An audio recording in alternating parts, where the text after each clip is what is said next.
The following show is not suited for royalty of any kind except for Stephen King and Queen Latifah. Monarchical discretion is advised. Hey, it's the Bowery Boys. Hey.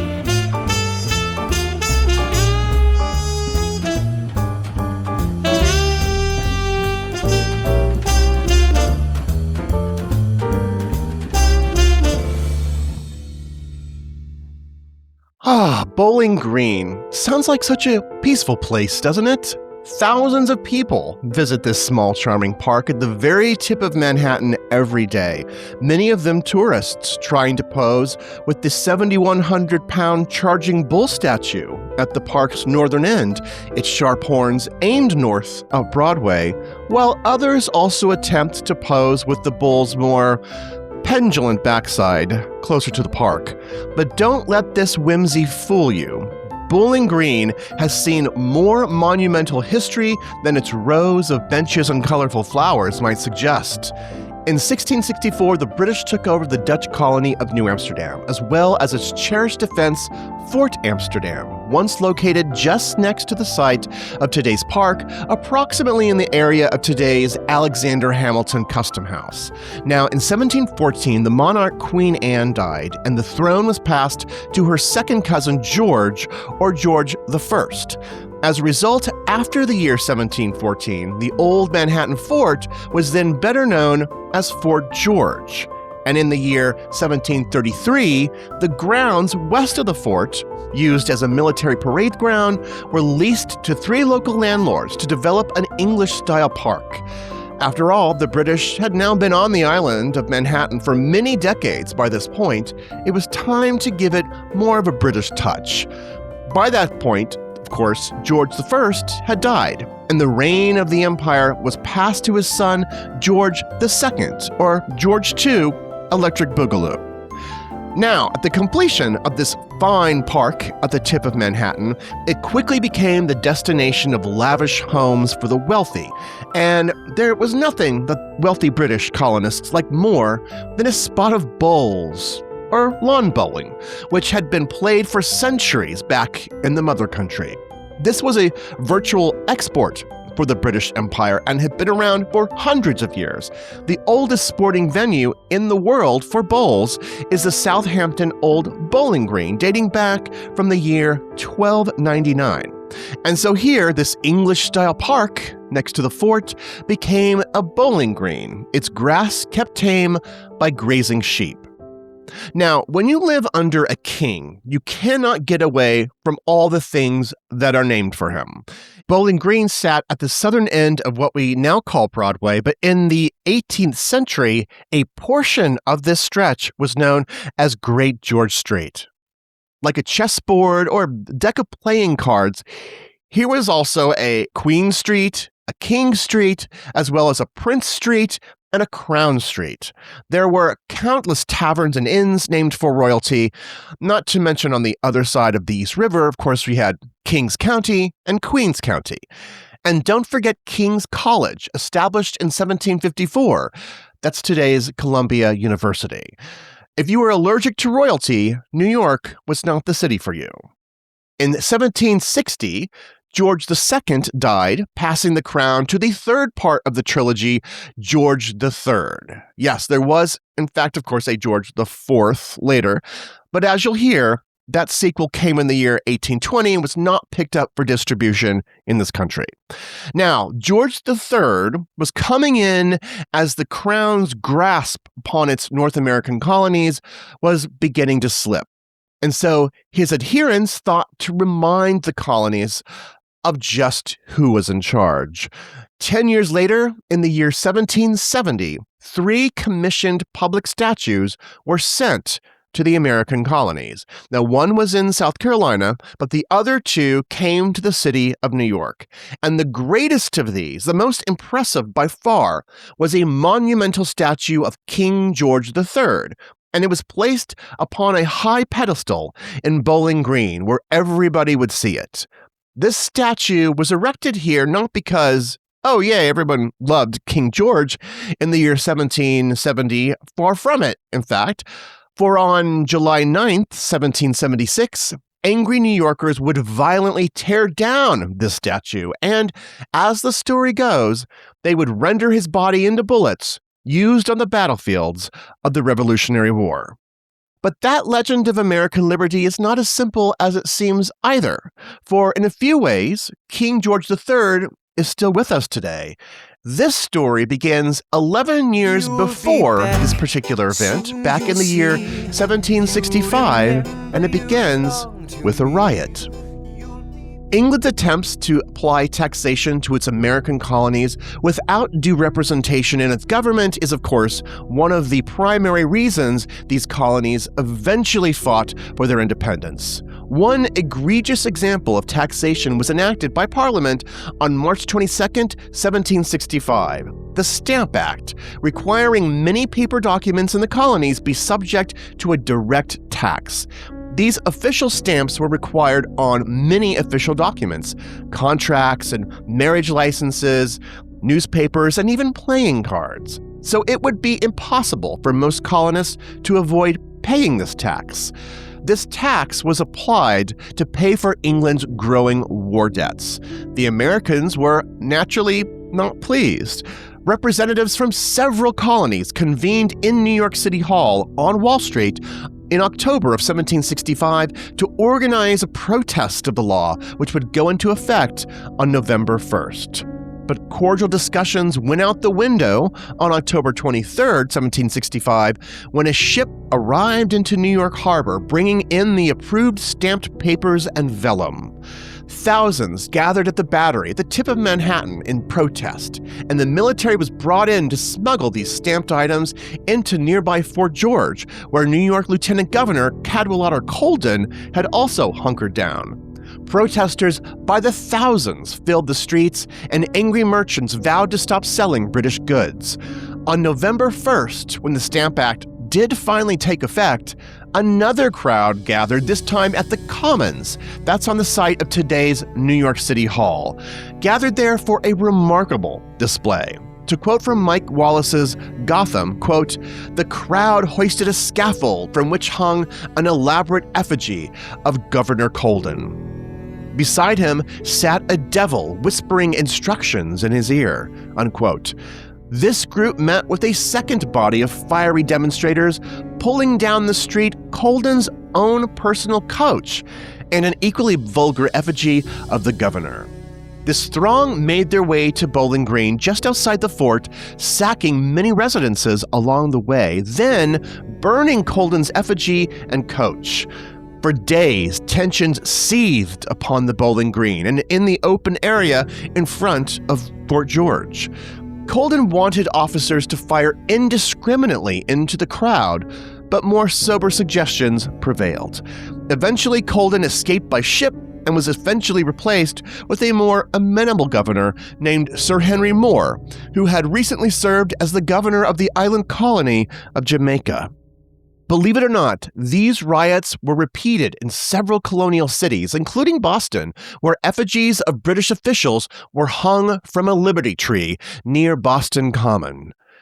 Coordinating this effort were a group of revolutionaries known as the Sons of Liberty, who first appeared on the streets of New York in response to the Stamp Act. The actions of November 1765 were just the beginning. The streets were filled with nightly demonstrations well into the new year. The American Revolution might have begun in the year 1766, if not for the eventual repeal of the Stamp Act. But a surprising figure intervenes here, a man so admired by the colonists that they demanded their own statue of him. And no, I am not talking about King George. I introduce you to William Pitt right after this. Back in England, one of the leading voices of the repeal of the Stamp Act in Parliament was a man named William Pitt the Elder, a respected hero from the 7-Year War who was no friend of King George III. Pitt sided openly with the colonists and spoke out against the Stamp Act in January of 1766. Quote, "The Americans have been wronged. They have been driven to madness by injustice. Will you punish them for the madness you have occasioned? Upon the whole, I will beg leave to tell the House what is really my opinion. It is that the Stamp Act be repealed absolutely, totally, and immediately." Unquote. 2 months later, almost to the day of his speech, the Stamp Act was, in fact, repealed. Now, while there were other factors and many voices crying for this appeal, the colonists turned their thanks to William Pitt, who they believed to be a true advocate for the colonies.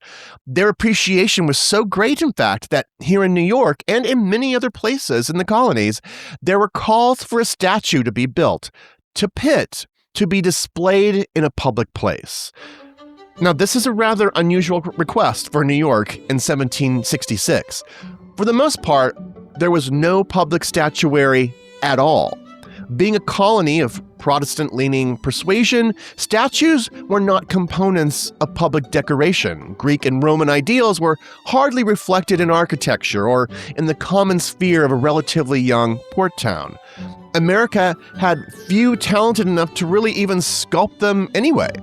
Then there was also the issue of Pitt as a champion of the American cause, and an honor to this great man might become something of a spot for rebellion. So this request, you realize, was truly extraordinary. The demand was so great that it was taken up by the New York Colonial Legislature for consideration. Their allegiances, obviously, were different. From a 1920 history from the New York Historical Society, quote, "It was William Pitt whom the colonists desired mostly to honor in consideration of his many services. But the legislature apparently could hardly justify the expenditure of a sum of money to honor Pitt and ignore the king, so we find the first suggestion for the famous equestrian statue of King George, originating in the Assembly of the Colony of New York in June of 1766." Unquote. New York could not get a statue of Pitt unless it also took a statue of King George III. The cry for a statue of Pitt was organic. It came from the people. The statue of King George was a political machination, an appeasement to the will of the crown. And so, approval was granted for the commission of 2 statues for the streets of New York. At the same time, the Assembly of the Province of South Carolina also approved the creation of a William Pitt statue for the city of Charleston. The commission was sent to the London sculptor Joseph Wilton, a popular creator of royal and political busts. The New York and South Carolina marble statues of William Pitt were nearly similar. 6 feet tall, one arm upraised, their bodies adorned in a toga befitting a Roman emperor. A deeply average work of art, as these things go. The King George equestrian statue, on the other hand, was monumental and grand, made of gilded lead, modeled upon the equestrian statue of Marcus Aurelius on the Capitoline Hill in Rome. The king's body, according to reports, was about a third larger than a natural man. Above his head sat not a crown, but a graceful laurel wreath. By the summer of the year 1770, the statues had been completed and sent to the colonies. In August of that year, the King George Monumental, all 4,000 pounds of it, were placed in Bowling Green upon a pedestal 18 feet tall. But Bowling Green had been where the Sons of Liberty had wanted the statue of William Pitt. Instead, this imposing monolith now stood here, the royal horseman gesturing up Broadway into the city, in much the same way that the charging bull statue points forth with its horns today. Cadwallader Colden, who had returned to the city at this time, wrote approvingly of the statue's reception, quote, "Our loyalty, firm attachment, and affection for His Majesty's person was expressed by drinking to the king's health and a long continuance of his reign, under the discharge of 32 pieces of cannon. The whole company walked in procession from the fort round the statue, while the spectators expressed their joy with loud acclamations." Unquote. Meanwhile, William Pitt made his less dynamic debut on the streets of New York a couple weeks later, literally on the street, propped upon a smaller pedestal in the middle of the intersection between Wall Street and William Street, near the coffee house frequented by the men who first desired the statue in the first place. Both of these statues were adequate. The colonial painter John Singleton Copley wrote later, quote, "I have seen the statues of the king and Mr. Pitt, and I think they are both good statues," unquote. But such statuary of the sort found in Paris or Rome now seemed to be awkwardly placed in a contentious town on the frontier of the British Empire. New York had only a population of about 20,000 people, and at least 20% of the population were enslaved people. Many New Yorkers, including many of those Sons of Liberty, were involved or profited from the slave trade in some fashion. Just a couple blocks east of that statue of William Pitt once stood a slave market. Now, although it had been closed by the year 1762, slavery was still alive and well in all parts of the city. City leaders had also made another miscalculation with the King George statue. The king and the idea of British rule had gotten less popular in the years since the statues were commissioned. The Sons of Liberty had only become more emboldened with the idea of independence, toying with British soldiers by installing liberty poles in the city commons and under dark of night, posting handbills with insightful language of rebellion. On January 19th, 1770, several Sons of Liberty clashed with soldiers on a site called Golden Hill, near today's John Street in Lower Manhattan. Many weeks later, demonstrators in Boston were attacked by soldiers who then fired their muskets into the crowd, killing 5 people, including a formerly enslaved man named Crispus Attucks. Now, outside of old Cadwallader here, almost nobody was in the mood to see King George waving at them from this impossibly tall pedestal in Bowling Green. The statue was almost immediately vandalized and further disgraced with piles of trash and animal feces that soon collected at the foot of the statue. In 1771, the city then constructed an iron fence which encircled this oval park, protecting the statue, at least momentarily, from any further disgrace. That iron fence certainly looks fancy, but it was no detriment to vandals who continued to deface the statue with graffiti and messages, sometimes very vulgar messages, in paint along the statue's pedestal. In response, on February 6th, 1773, the General Assembly passed an anti-graffiti law, quote, "an act to prevent the defacing of statues under a penalty of £500 fine or 1 year in the common gaol," unquote. And there certainly would have been much, much more graffiti heaped upon this tribute to King George in that particular year, 1773, the year the British Parliament passed the Tea Act, 1773, the year the Bostoners took that tea and threw it into their harbor. This was no place for a king, and the events of the next few years would sow further discord between England and its colonies, leading to the summer of 1776. We'll get to the rest of the tale right after this. New York City in the summer of 1776. The war had come to town. The previous year had seen the conflict between the British Army and the rebel forces ignite in the city of Boston. In Philadelphia, meanwhile, the Continental Congress met and formed a Continental Army with a Virginia military general and plantation owner named George Washington at its command. By March of 1776, Boston was safe from British control thanks to Washington's men, and the Continental Army headed to the next city in danger of invasion, New York. The city was in pandemonium. To quote from David McCullough, New York had become an armed camp, and thousands of people, perhaps a third of the population, had fled, fearing it was soon to be the scene of terrible calamity. One would think the city was almost evacuated, wrote a displaced resident. Business was at a standstill. Imagine the slow terror living in New York at this time. A British fleet was coming in to overtake the city and possibly destroy it. Your protectors were living in occupied homes, camped out in King's College classrooms, thousands of exhausted, feeble-looking militiamen. They call themselves an army. But what did that even mean? What did it mean for the British to attack New York when technically it was still a colony?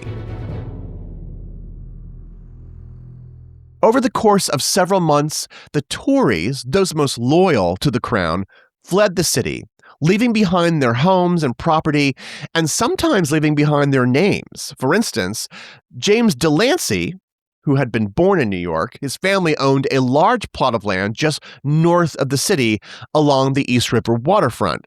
So, fearing retribution for his Tory loyalties, Delancey got out of town in the year 1755. His lands, then, which make up a portion of today's Lower East Side, were later sold and parceled out. But his name still lives on with an important boulevard in the Lower East Side, Delancey Street. Now, he had good reason to flee. Loyalists were being freely attacked in New York, tied up, and led through the city for mockery. To excerpt in length from a 1901 book by Alexander Clarence Flick, quote, "The excess of the spirit of liberty was made a painful object lesson to the Loyalists in the destruction of Tory printing presses, types, manuscripts, and books, the burning of individuals in effigy, tarring and feathering and other personal outrages, breaking windows, stealing livestock and personal effects, and destroying property. The whole city was searched for Tories, and several were dragged from their lurking holes, where they had taken refuge to avoid the undeserved vengeance of this ungovernable rabble." Unquote. Soon the city was inhabited by only two types of people, those too poor to leave and those whose zeal for American independence compelled them to stay. Again, from the book Gotham, quote, "Lukewarm patriots as well as Tories fled New York in droves. By the end of 1775, more than 10,000 of the city's 25,000 inhabitants were gone. By July of 1776, only 5,000 or so remained. To see the vast number of houses shut up, one would think the city almost evacuated," wrote one departing Tory. Among those who remained in the city was young Alexander Hamilton, captain of an artillery company stationed in Fort George. Along the Brooklyn shore, at forts in the areas of today's Brooklyn Heights, Cobble Hill, and Red Hook, nervous company members spotted an ominous sight coming to the Narrows on July 2nd, 1776, as described by author Ron Chernow. Quote, "Some 3,000 ships and 32,000 men, including 8,400 Hessian mercenaries, a fighting force designed expressly to intimidate the Americans and restore them to their sanity through a terrifying show of strength. The British have so many troops stationed about this floating city that they surpassed in numbers the patriotic soldiers and citizens left facing them in New York." Unquote. And through it all, through war and bloodshed, the evacuation, the building of fortifications, the amassing of a military, and the evacuation of the city, through it all, there at Bowling Green stood the statue of mighty King George III, the face of all that was now crushing down upon the city, gesturing out to the city. What in other days seemed symbolic now seemed like a prediction, like the Roman emperor the statue was designed after. King George had come to conquer its rebellious colonies.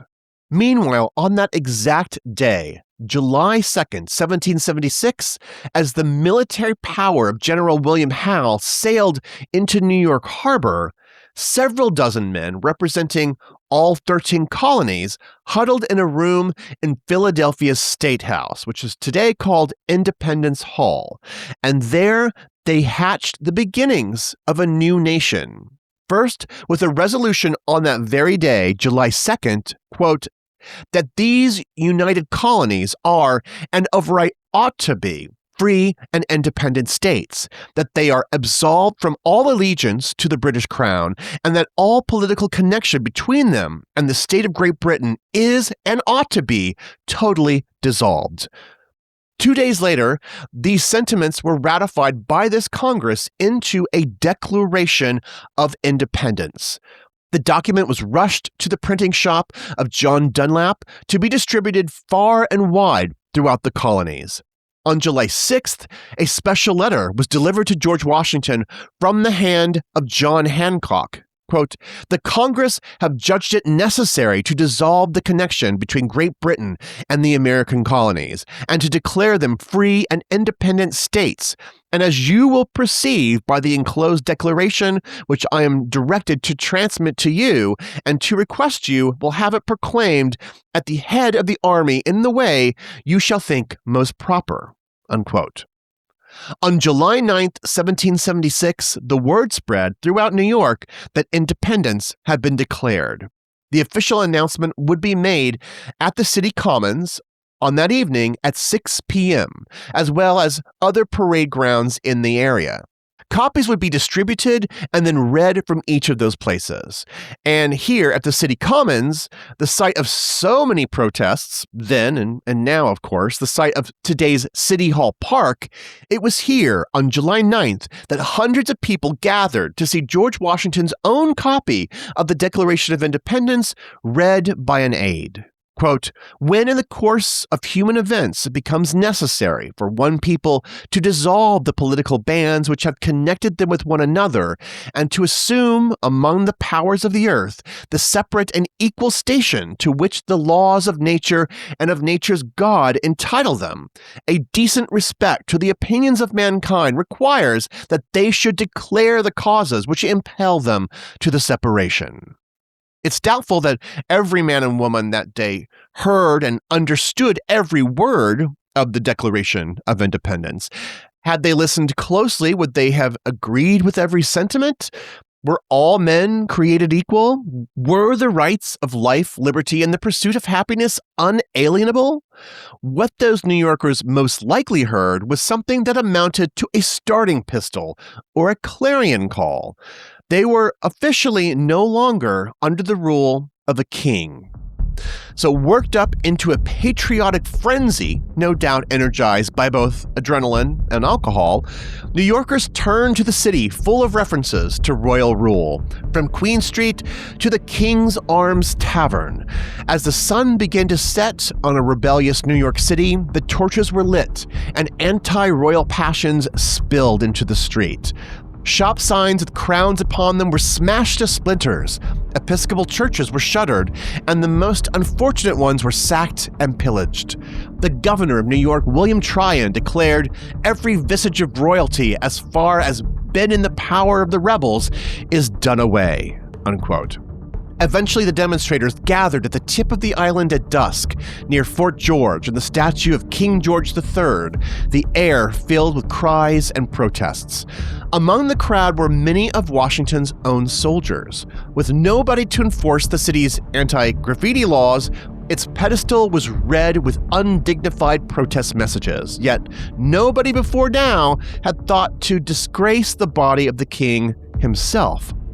Now, however, the fencing was breached and trampled, and citizens began pelting the statue with stones. Soon, 2 ropes were thrown over the statue, and the crowd began to pull.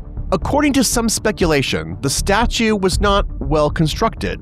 As a result, it may have tumbled quite quickly to the ground in one piece, the king, the horse and all, still attached to a portion of the marble pedestal.